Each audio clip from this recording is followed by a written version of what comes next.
وبنبتدي يوم جديد، شمس تنور كل بيت، نهاركم سعيد بابتسامة تجعل الخير والرزق يزيد. صباح الفل، ازيكم عاملين ايه؟ وحشتوني جدا جدا من الفيديو اللي فات. يا رب كده اكون وحشاكم زي ما انتوا وحشني. النهاردة عندنا صباح يوم جديد، يوم كله طاقة ايجابية وروتين جديد. تابعيني لاخر الفيديو ان شاء الله تستفادي مني، وربنا ما يحرمكم مني ولا يحرمني منكم ابدا، ويكبر بخاطركم زي ما بتكبروا بخاطري دايما يا رب. ومتشكرة جدا جدا المتابعين الحلوين اللي بيقولوا في كلمة حلوة، ربنا يديمكم في حياتي ويخليكم ليا يا رب. النهاردة عندنا روتين قوي كله تحفيز وكله طاقة، يلا بينا نشتغل ونشوف هنعمل ايه النهاردة. ابتدوا كده معايا يومكم وشوفوا هتعملوا ايه، بس اتفرجوا على الفيديو. تنسوش تحطوا لايك للفيديو، ولو انت جديدة على القناة واول مرة تشوفيني اتمنى انك تشتركي في القناة، واهم حاجة انك تفعلي الجرس عشان يوصلك اشعار من قناتي كل ما انزل فيديو جديد. وهستنى تعليقاتكم الجميلة اللي بتشجعني وتخليني اعمل لكم فيديوهات اكتر واكتر، وانزل لكم فيديوهات تشجعكم اكتر واكتر. تعالوا نبتدوا الفيديو. والنهارده كده زي ما شفتوا دخلت على اوضه الاطفال، وهبتدي انضف الاول كده، المع الشباك وامسحه مسحه حلوه من التراب اللي عليه، وكمان هلمع الدولاب، وبعد كده هنفض السراير ونفرشها ونكنس ونظبط كده الاوضه ونخليها زي الفل. كملوا الفيديو هيعجبكم قوي. وتعالوا كده نقروا شويه تعليقات من اخواتي الحلوين، عيلتي الجميله اللي دايما بحب قوي اشوف تعليقاتهم الجميله على الفيديوهات. اول تعليق جايلي من واحده زي القمر، بتقولي تسلم ايدك، انا متابعه ليكي من امريكا وبحب اشوف فيديوهاتك واتعلم منك، حبيبه قلبي خليكي ليا وما يحرمنيش منكم ابدا.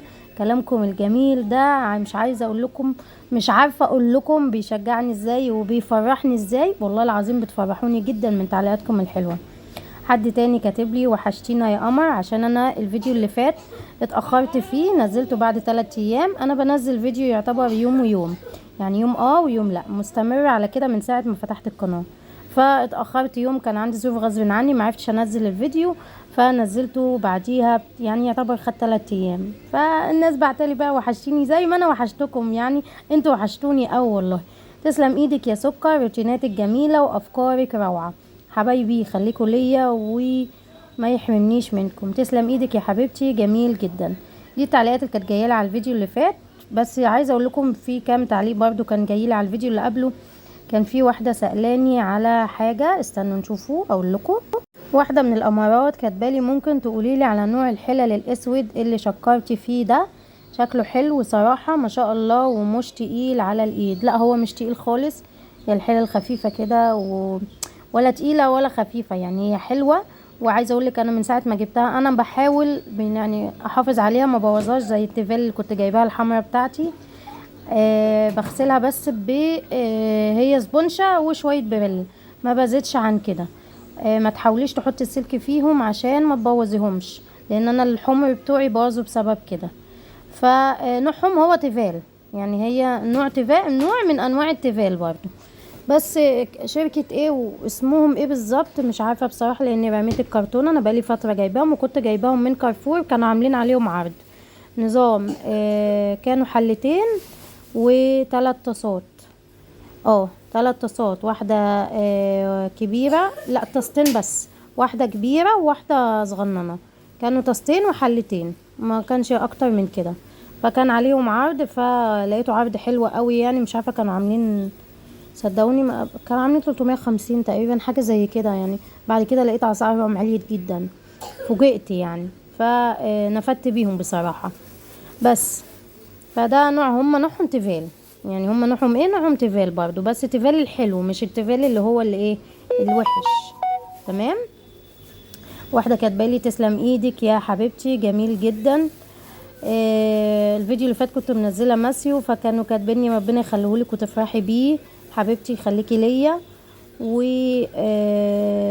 واحده كاتبالي انا مش متعوده اعلق لحد صراحه، بس عايزه اقولك احلى حاجه فيكي البساطه اللي عايشاها، كل حاجه بسيطه بتكون احلى، والله فعلا ربنا يديم عليك الستر والصحه، امين يا رب. دي احلى دعوه دعتها لي، واحلى دعوة خدتها في الفيديو دوت والله بجد. يعني انا ببقى محتاجة في الفيديوهات بتاعتي دعواتكم مش اكتر، والله بجد انا بحب الناس تدعي لي جدا، الناس اللي بتحبني تدعي لي، لاني الدعوة دي ما اقولكوش يعني بالذات امهاتي وحبايبي دعواتهم كده بتوصل على طول يعني. فربنا يخليكم ليا، ومش عايزه منكم غير دعواتكم بالصحه والستر، ويخلي لي ولادي وان انا اعرف اربيهم واطلعهم زي الفل. ادعوا لي بس. بس فده كده. واحده كانت كاتبالي خف السجاد شويه الدنيا حر. والله انا عارفه ان الدنيا حر، وانا عليا عايزه اشيل السجاد كله، بس انا غصب عني بفرش السجاد بفرشه. ليه يا هند؟ هقولك ليه. انا معايا اطفال، ومن ضمنهم الاستاذ ماسيو. الاستاذ ماسيو ده يطلع على كرسي، يطلع على كنبه، بيقع غصب عنه، لازم يقع يتزحلق. متوقعة اي حاجة تحصل من كده غصب عنك وغصب عنه. فبالتالي السجاد برضو يعني بيعمل طبقة عازلة بين برضو البلاط السيراميك والارض، بحيث انه ايه يعني لو وقع برضو الخبطة ما تعملش حاجة لا قدر الله. وبعدين اي نقطة مية وقعت منه وهو بيشرب، اي حاجة وقعت منه ممكن تزحلقه وينزل على دماغه. فانا غصب عني ما ينفعش تماما ان انا اشيل السجاد غصب عني. لكن انا لو عليا لو عليا ما اخليش سجاد خالص. انا ما بحبش السجاد، لان السجاد في الحر، وبالنسبه لشقتي انا كمان عشان صغننه كده محندقه حلوه، ف لازم اشيل منها السجاد، بس ما بينفعش اشيله عشان الولاد، ده غصب عني، فلازم افرش سجاد. اي حد بقى طبعا ما عندهوش اطفال صغيره، عنده ولاده كبار ربنا يخليهم لها، تقدر تشيل سجاد عادي. وانا اول ما ولادي كده يكبروا ويشد حيلهم انا طبعا هشيل السجاد، لان انا نفسي ما بستحملش السجاد في الحر. فلا غصب عني ما ينفعش اشيل السجاد خالص عشان الولاد والاطفال. صعب صعب صعب، انا متعرضه لاي حاجه، فما ينفعش نهائي ان انا اشيل السجاد صدقوني. بس طبعا التعليقات الجميله كمان اللي بتجيلي على البيج بتاعتي، احلى ناس واحلى متابعين بيسيبوا لي تعليقات جميله جدا جدا، يخليكوا ليا والله بجد. يعني انا في الفيديو ده عاملاه عشان اشكر فيكم وفي تعليقاتكم الجميله مش اكتر. يعني مش عارفه اقول لكم ايه والله من الحب اللي فيكم. انتوا احلى عيله والله، عيلتي بجد، العيله الجميله، حبيبتي حبيبه قلبي. ربنا يديمكم بجد نعمه في حياتي. هنا بقى كنت بقى زي ما شفتوا كده خدتكوا في الكلام. خلصت الاوضه، شفتها طبعا بقيت زي الفل، فرشت الملايات وكنست الارض وعطرتها كمان بالمعطر وظبطتها كده وخليتها زي الفل. حاولي على قد ما تقدري ان انتي على الاقل كل يومين تكنسي كده ترويق للبيت، تبقى مش هقولك كل يوم عشان ما تتعبيش، كل يومين بالكتير تبتدي، كل يوم لكل يومين تبتدي ان انتي لازم تفوري كده الشقة، تاخديها كنسة، تنفيض كنس، روتين كده. بس الروتين اللي هو اليومي هو المفروض كل يوم، بس انتي لو ما بتقدريش تعملي كل يوم عليكي كل يومين. بس انا عايزه اقول لكم انا واحده من الناس انا كل يوم او يمكن كل في اليوم مرتين يعني.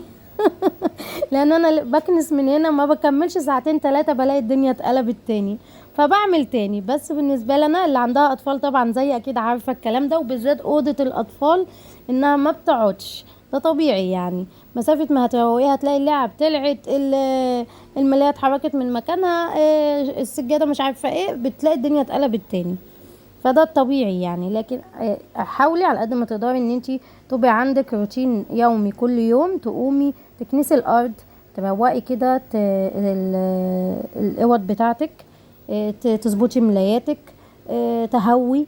اهم حاجه التهويه يا جماعه، لان دلوقتي الحشرات بقت بطريقه فظيعه. انت دخلتي على الصيف والحشرات بقى ايه، ما بتعملش حاجه غير انها عايزه تطلع من الخنقه والحر، عايزه تطلع.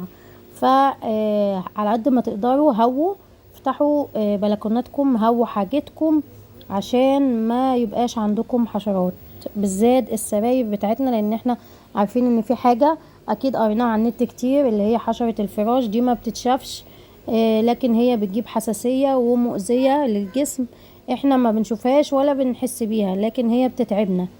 فحاولوا على قد ما تقدروا السراير بالذات لازم نهويها كل يوم ونطلعهم في الشمس، وتفتحي كده شبابيكك وتهوي الدنيا. تمام. هنا بقى في الحته ديت انا كنت غاسله الكيس بتاع المكنسه الكهرباء. المكنسه الكهرباء دي يا جماعه كذا حد سالني عليها نوعها ايه، وهقول لكم كل تفاصيلها دلوقتي. المكنسه الكهرباء دي اولمبيك، انا كنت جايباها بعد الجواز كده بشويه، ما جبتهاش في جوازي يعني. فهي اصيله بصراحه. انا صلحتها على فكره مرتين او تقريبا 3 مرات، اخر مره مصلحاها مغيره لها موتور صدقوني، وكان غالي جدا. هنا بصوا بقى، يعني ده الفلتر. الراجل بقى اخر مره مغيرها عنده قال لي ان لازم كل مره تكنسي تنضفي الفلتر ده. لو عندك نفس نوع المكنسه تنضفي الفلتر دوت، والكيس على طول، هما بيبقوا كيسين معاكي، غيري الكيس من الوقت للتاني تغسليه وتنضفيه. يعني انا ببدل فيهم. الكيس ده انا بعد ما كنست وخلصت لما جبتها من عند الراجل لان هي كانت بتتصلح، غسلته وكنت منشره زي ما شفتوا. بوريكم بقى تركيبه ازاي. بحطه كده بركبه في البلاستيكايه ديت اهو، ووريتكم القفله بتاعتها من تحت بتتقفل ازاي. انت بتفتحيها من تحت وبتبتدي تجيبي كيس، اي كيس عندك بقى، وبتبتدي تفضي كل اللي فيها. تمام. بعد كده بتبتدي تغسليها غسله حلوه وتنشريها. بعد ما تنشريها بتيجي تركبيها نفس الشكل دوت زي ما وريتك ازاي. طبعا كل مكنسه وليها شكلها وليها طريقتها بتتعمل ازاي، وليها يعني كل نوع بيبقى ليه شكل تاني وليه تعامل تاني. بس يعني انا بقولك تعملي ايه بالنسبه للنوع بتاعي. طبعا الفلتر اي مكنسه فيها فلتر، فشوف انت الفلتر بتاعك موجود فين، وحاولي من الوقت للتاني ان انت كل ما تكنسي لازم تنضفيه، لان الفلتر ده بيسد حاجه جوه مش عارفه اسمها ايه، الراجل قال لي. ف واحده واحده بتلاقي الموتور بيتحرق، فخساره يعني. تمام. والكيس لازم من الوقت للتاني تنضفيه، وحاولي ان انت لما تيجي تكنسي بيها كل اوضه تسيبيها ترتاح 10 دقايق ربع ساعه، ما تاخديهاش كلها دايركت مره واحده. انا واحده من الناس كنت باخدها على طول اكنس بيها الشقه كلها مره واحده، ما كنتش بريحها. لا، لازم تريحيها من كل اوضه للتانيه، لازم تريحيها شويه. هنا بقول لكم بقى ان انا المواسير بتاعتها دي والخرطوم بتاعها ده على طول بغسله من الوقت للتاني، لان برضو بيتراكم فيه تراب من جوه وبيتسد. فانا من الوقت للتاني بكنسه فيه كده. الفرشه اللي هي الفرش اللي طالعه ديت، او فرشه سنان عندك مش عايزاها، بتدي دخلي من جوه الفرشه وابتدي نضفي وطلعي التراب ودعاكي كده المكنسه بتاعتك، نضفيها وسيبيها في البلكونه لتاني يوم هتلاقيها نشفت مع نفسها. وده التركيب، طريقه التركيب بتاعتها ديت زي ما انتم شايفين. انا عندي هنا الحته دي مكسوره، فبشيل العجله ديت وبدخلها وبركبها. هنا كده الخرطوم بيبقى فيه الكبس دوت اهو، ببتدي اضغط عليه، بدوس عليه وببتدي ادخلها وبسيبه، فبتكبس على طول وبتمسك اهي، فاهميني اهي. وهنا ديت باقي الخرطوم بوصله في الماسوره بتاعه المكنسه. طبعا انا لو في حاجه رفيعه، يعني زي مثلا لو كان عندك شباك المونتان اي حاجه الحروف بتاعته، بشيل الخرطوم من المكنسه نفسها وببتدي اشفط بيه. وليها كذا حاجه تاني على فكره، هم محطوطين من ورا انا ما وريتهم لكش. تمام. هنا كده قفلتها بقى تماما وبوريها لكم كده كلها وهي متركبه. ده بالنسبه للمكنسه الكهرباء اللي سالني عليها كتير، سالوني عليها، فهنا في الفيديو ده قلت لكم كل حاجه بالنسبه لها. هي نوع اولمبيك، وكل حاجه في تركيبها وفي غسيلها وتعملي ايه وتسوي ايه انا قلتهولك في الفيديو دوت. لو في اي استفسار تاني او اي حاجه تاني اكتبولي في التعليقات، وانا برضو هرد عليكم في الفيديو اللي بعده. تمام. انا بحب قوي اقرا تعليقاتكم وبرد على كل حاجه. حلو. هنا كده كنت بقى ايه سبتها، شلتها بقى مكانها خلاص. هحاول احافظ عليه على قد ما اقدر، بالذات الموتور لاني مغيراه وغيرته، وعايزه اقول لكم غالي جدا. هو كان من سنتين بسعر، ومن السنه اللي فاتت كان بسعر، والسنه دي بقى بسعر تاني خالص. فحافظوا على اجهزتكم على قد ما تقدروا. هنا كده بقى ايه الغسيل بقى اللي لميته. انا كنت غسله غسله بنطلونات جينز غوامق. هبتدي كده اطبقها معاكم. كنت بقى بتفرج على المسلسل دوت، بحب قوي متابعاه، مسلسل الكبير قوي، بيجي على النهار دراما. بيجي 3 حلقات ورا بعض، بين كل حلقه والتانية بيبقى فيه فاصل، فتابعوه هيعجبكم قوي، حلو قوي. هو اسمه البيت الكبير. بس ده الجزء التاني، انا كنت بتفرج برضو على الجزء الاولاني. هنا كده خلاص خلصت بقى الغسيل بتاعي، طبقته. وده كان الفيديو النهارده، يا رب تكونوا استفدتوا بمعلومه، واسيبكم في رعايه